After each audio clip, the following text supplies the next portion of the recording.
forecasts and had seen that it was going to be the worst stretch in the next week and a half. So kind of ironic, but I thought our guys handled the setting well, and obviously did some of the things we've been trying to do, which is start fast.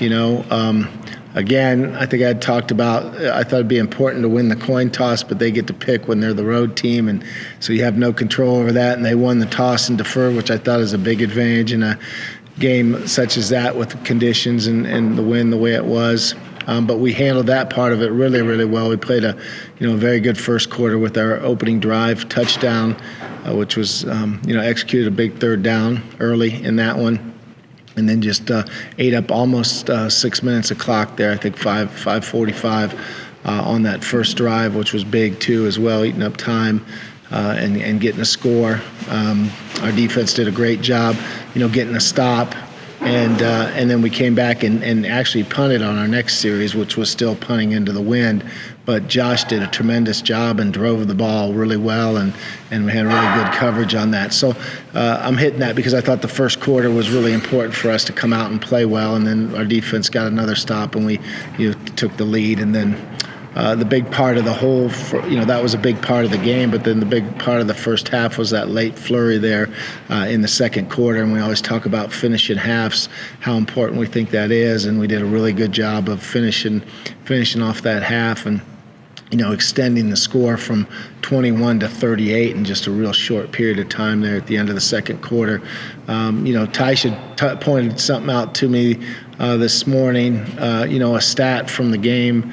They had 12 possessions, and 8 of them were, maybe it was it Drew maybe that's pointed out, but somebody pointed that out to me. They had 8, I think it was Tysh, 8 3-and-outs, right? And then they had a turnover, they had taken a knee, and they only had 2 series in the whole game where they got first downs. And so that was really, that's really an interesting sidebar to the game, and just shows how well our defense played. And they have an offense that's done well, against some of the teams in our conference, and moved the ball really well. So I was really pleased with the effort, of our defense throughout the whole first half and the second half. And offensively, in the second half we came out and, we played, we didn't finish drives the way we wanted to finish drives, but we moved the ball, we played smart, we played as you should with the lead. And then we started from the very first series of the second half, we started putting in all of our seniors that hadn't played yet, and then as the half went along, we played pretty much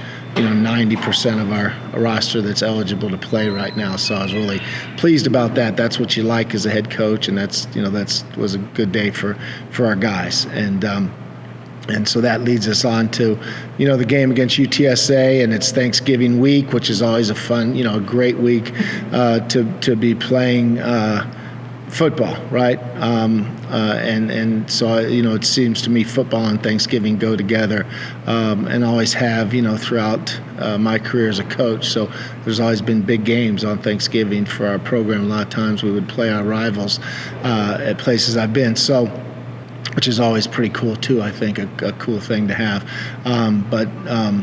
This is a big game, a really big game for us, because it gets us the opportunity to get us to 500 in the conference. It gets us the opportunity to get ourselves bowl eligible and get us to the 500 mark, and it's against the best team in the conference. And so it just a lot of challenges for us that way, but it's exciting, and it's one that to this point through the season, I think we've played best against the best competition, and I think that, is the big challenge for us this week as we play the best team in our conference.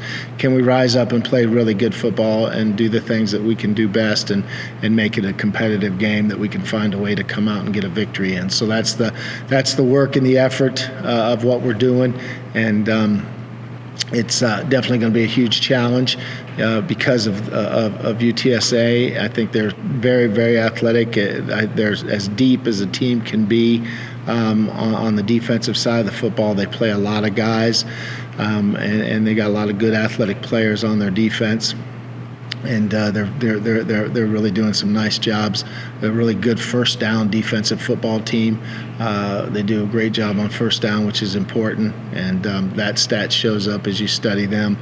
and it's going to be important for us to try to do well offensively on first down against them. And of course, as our defense prepares for them, their quarterback's just a tremendous football player. They got 3 really good receivers. One of them's out right now, but they still got 3 really good ones, as well as the big 3. Another young man stepped in and did some really nice things for him as well in filling in for that void. They have a good young running back, I think, that is going to be a really good player in our league that's having a good year as well. And 2 big tight ends that are really athletic guys that get the ball in their hands and do some. One of them's a big guy, but he's very athletic. So there are tons of weapons they have on both sides of the football, and that's why they're a 9-2 football team right now. So as we get ready for them, they're on a big win streak, and we got to play really good football to be able to have an opportunity this weekend. So I'll open it up to questions from there. About the challenge your young corners are going to face against that passing offense. Yeah, no doubt. We're going to face the best passing offense in the league because of the quarterback and the receivers. Those guys are so good at what they do, and so it's going to be really important that we play well. We're young at corner, but we're young and getting better all the time. And Saturday we start a true freshman, and a true sophomore. And they both played well, but they're going to get tested this week for sure. And excited to see what they can do and how they can hold up. And some of that's going to come to our front, putting some pressure on the quarterback and doing a good job getting to the quarterback and trying to disrupt him a little bit so we don't hang our corners out to dry. Well, it's the final week of the regular season. Did you think, you'd be in this position playing football game eligibility?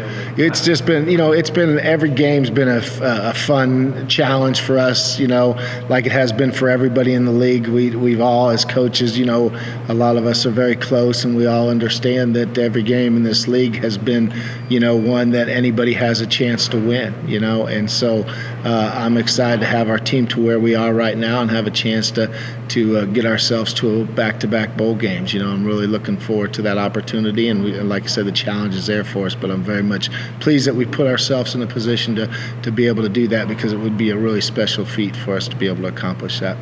Coach, to not put it lightly, it all comes down to this. How do you think the team as a whole is mentally handling that, knowing that win this, you're rolling? Yeah, I think this, Rachel, I think that they gained, a lot of momentum. And this game is such a game of momentum, and I think the performance that we put out there is really one to give us an opportunity to go into this game feeling confident and having momentum to what we're doing.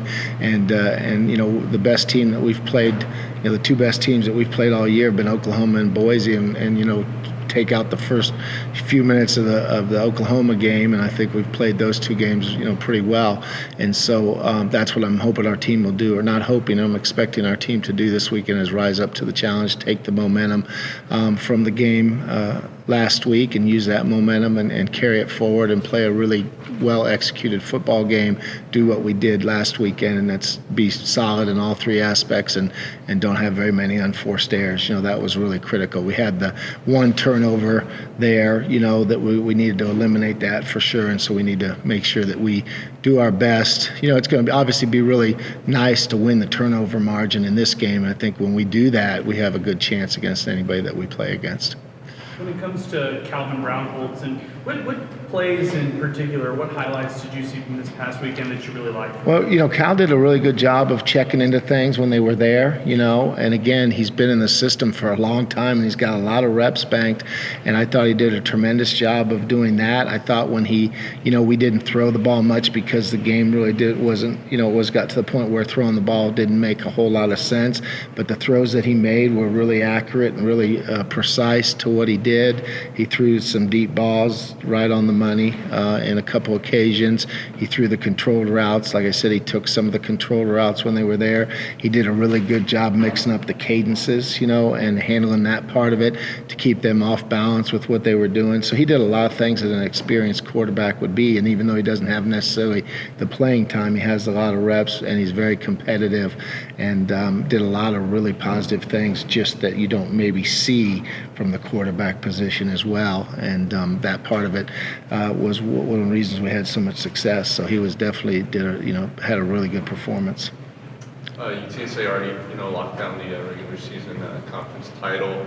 I guess, what are you expecting to see out of them, knowing that that's their last game? Yeah, of course we're expecting their best, obviously from them right now. We're expecting them to, be excited about playing a game just like we are and go out and perform at a high level. That's what we're expecting from them. They've been consistent with their effort throughout the year and have done a lot of good things. So, and because of their depth, they're going to be able to be a consistent team. That's what leads to consistency, I think. And so that's our big challenge is the depth that they have and the consistency that they play with. So I think they'll be ready to go and we'll get their best shot for sure. What's the message you've been hammering to the team, I guess, this week or going to?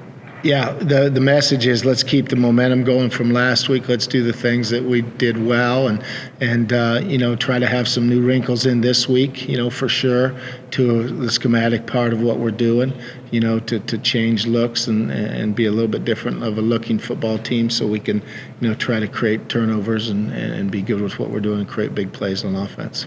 Coach, I'm assuming you won't answer this, but I got to ask anyway, is Gavin a chance of playing this weekend or where does Yeah, I haven't really, made any comments about him afterwards, and so I'm just going to leave it at that.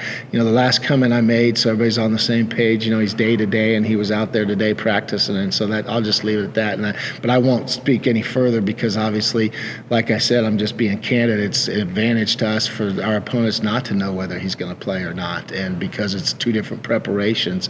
But the update, and then I won't give any more as we get closer, is just that he was out there, doing drills today, so that was good. Coach, you talked about getting Brady more involved in the ground game. Obviously, seen him score 2 touchdowns, Yeah. 120 yards. Just what does he bring that's maybe a little different? Than Sure. Yeah. Ronald and, Yeah, he did bring some different things, and it's pretty cool the way he sees holes and the way he runs with great pad level, and it's really, I love having three backs. It just seems like whenever we've been blessed enough to have three backs in our system, they just all complement each other really well, and these three do, and so adding Ray into the mix when you're running the ball 60 sometimes is really a nice thing to have. You don't want to put 30 carries on two backs if you don't have to. And so, some of those carries were with Calvin, but, we're not trying to run Calvin. We're running the backs. And so that part of it, getting Ray was really important. Last year was a really big game because UTSA didn't go too well for you guys. What did Yes. you learn from that game last year? Yeah, UTSA? well, they played really, really good, and they came out and just handed it to us last year, from the get-go, and played a great game, and we didn't play well, and we played well later, but we didn't start well, and we learned that if we're going to beat UTSA, Brett, we better play really good football, and we got to play better than we did last year. That's for darn sure. So, and the credits to them, they showed up and they played right from the get-go, and it was a great setting, and they took it to us. So, hats off to them and credit to them. They did a great job. You ready to call this the biggest game of your tenure here? Oh, it's a big game just because the win would be absolutely outstanding and tremendous, and it would take us to a bowl game, which would be really cool for us. So it's really it's a great opportunity, is how I look at it. It's a great opportunity for our football team and a great setting, and I love playing big games on Thanksgiving weekend. So that's what it is for us, for sure.